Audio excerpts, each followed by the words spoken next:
Welcome, in front of me is a OnePlus Pad, and today I'll show you how you can hard reset this tablet through settings.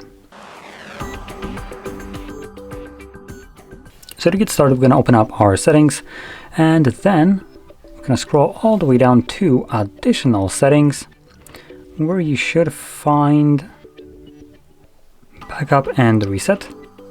Select reset device, and then erase everything, or erase all data as it's written here.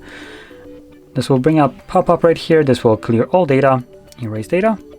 Are you sure you want to continue? This will erase all data and cannot be undone. So obviously if you want to preserve anything, maybe your photos, music, documents, anything like that, make a backup copy of it before you begin. Now that being said, to progress, we're going to select erase data, which will now begin factory resetting our device, and this process will take about a minute to finish up. Now once it's completed, we'll be presented with the setup screen, so I'll be back once that is visible for me.